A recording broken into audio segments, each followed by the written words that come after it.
Now, yoga is a vast subject.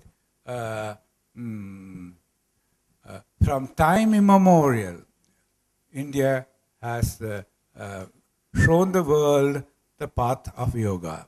Okay. Now, well before the Vedic age, let's say about 5,000 years ago, 10,000 years ago, yogis have moved up and down the country, the Indus plains, the Gangetic plains, and so on, uh, teaching yoga, practicing yoga of the most intense fashion. If you see the Mohenjo-daro Harappa inscriptions, you will see Ishvara, Shiva in the yogic posture. This is as early as 5,000 years. Now it is, of course, watered down to 3,000 to 2,000 years. In other words, yoga and the concept of yoga was well known to Indian people during those times. Now, actually, when Alexander was coming to India to conquer India, his teacher, as you know, was Aristotle, the famous philosopher.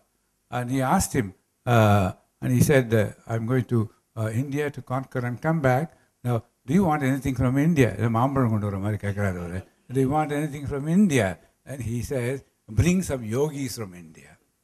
So Alexander says, bring some yogis from India. But poor man, he died on the way. That is right. But in the Cleopatra's court, the reports are that there were yogis in her court, probably giving us some yogic practice lessons. Okay, so you see, our Indian yogis have been there almost throughout the world. The Jesus Christ, we know his life up to the age of 6. From the age of 16. From the age of 16 to the age of 30, there is a silence. The Gospels don't mention anything about his life there.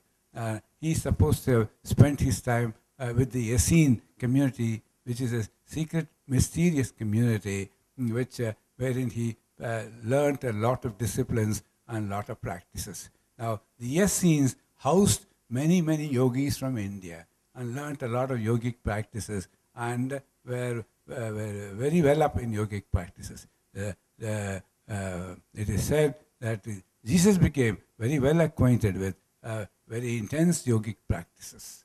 Probably as a result of yogic practices, he could also do some miracles, whatever it was. Therefore, you see, it has a very ancient origin, right? Now, in course of time, it got codified and put into forms. Now, it took two forms. One dealt with the body, and the other dealt with the mind. What dealt with the body is called Hatha Yoga, and what dealt with the mind came to be known as the Raja Yoga. The Hatha Yoga concept is the earlier one. In fact, it is the Hatha Yoga which most of the young people practice like twisting your limbs, etc., etc. That is the Hatha Yoga practices. Now, the principle there is you doing some bodily yogic disciplines in that way, you help to reach the vital nerve systems, and from the nerve systems to the vital, what you call the nadi systems, or the sukshma sariram, and from there to keep the body and the mind healthy. So Hatha Yoga help to keep the body and the mind healthy. Again, I'm running, there's no time. So it's a series of exercises. And there are simple exercises, there are very complicated exercises.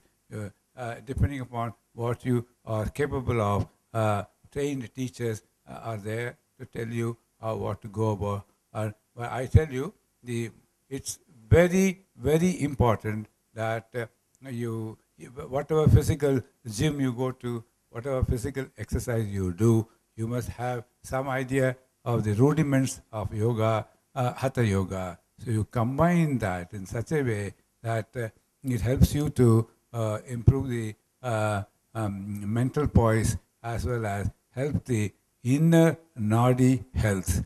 Now, I must tell you something about the nadi separate just now. Now, the other one dealing with the mind is the Raja Yoga. The Raja Yoga is authored by the famous yogi Patanjali. Patanjali was supposed to have lived around 3rd century BC. Now, his Yoga Sutra is a great contribution on that subject.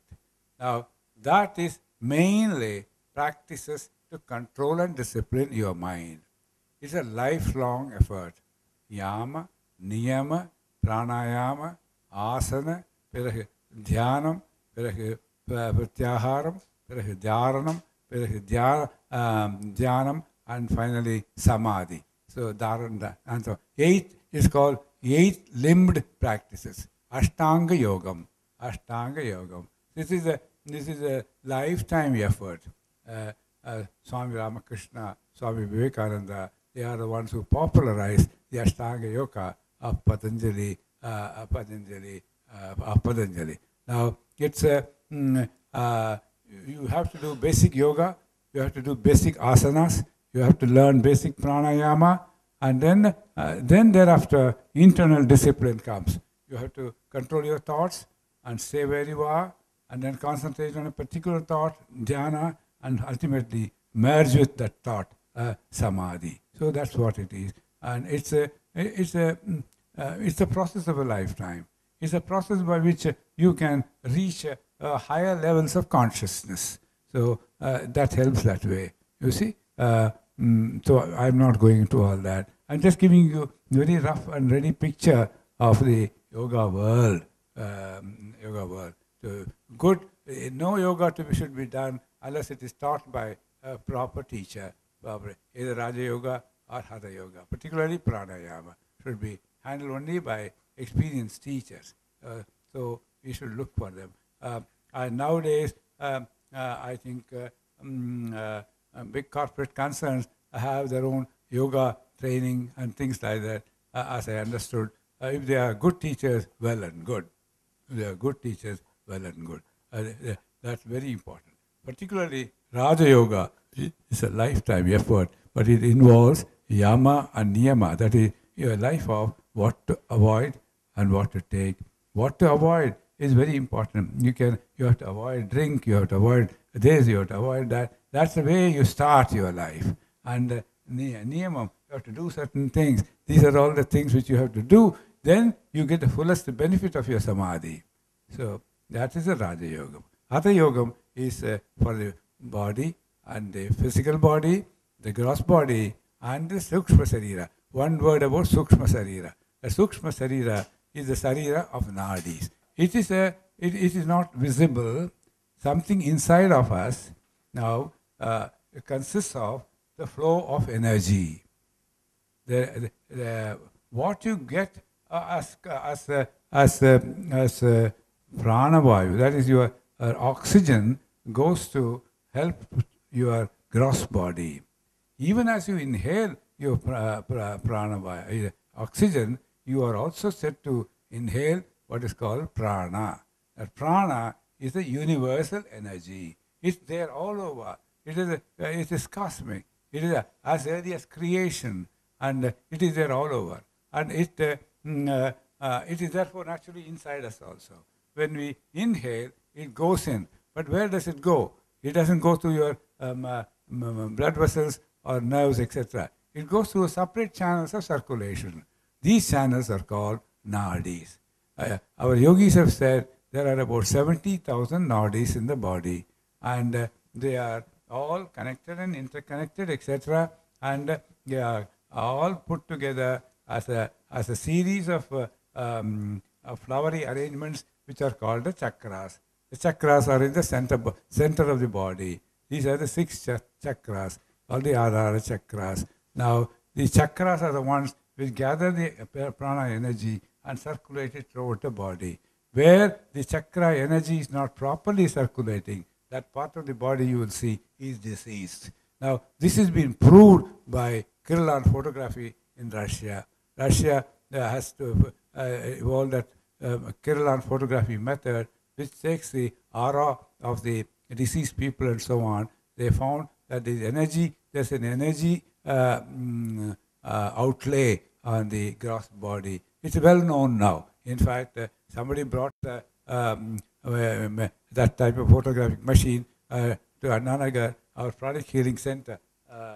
What's her name? Padmini.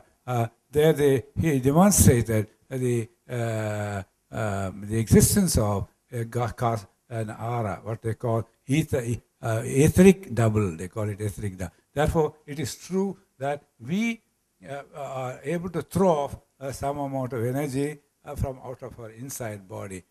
Natural to understand, isn't it? Because we have got so much flow of electricity within our body that we can imagine easily that it can throw off some glow. And this glow is not merely that. This glow is of a spiritual nature.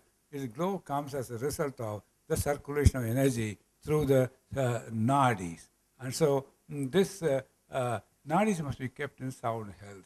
If your nadis are not properly functioning, that area you can see is diseased. Well, by the grace of God, I had opportunity of going into the chakra system, practicing this chakra system, and learning chakra system. And in one of my rare meditative moods, I was able to locate some of the chakras, and one of the chakras on the left side of my stomach, I found was rotating in a counterclockwise, and it was dull. It was not the usual red, and it was moving slowly. And I got panicky, and I put a stop to it. And I asked my mentor, who was there at the time, who was a Nadi healer. He told me that precisely you have located a disease in that area, which happened to be right. You see, so these are true energy situations. Don't think they are gossips. Okay, people like Leadbeater, Annie Besant, so many of them have written so much on this after experiencing them. Therefore, all these are very important for the vitality of our inner body health. Now, I have no time to speak about these things at any more length. Thank you very much. Any questions?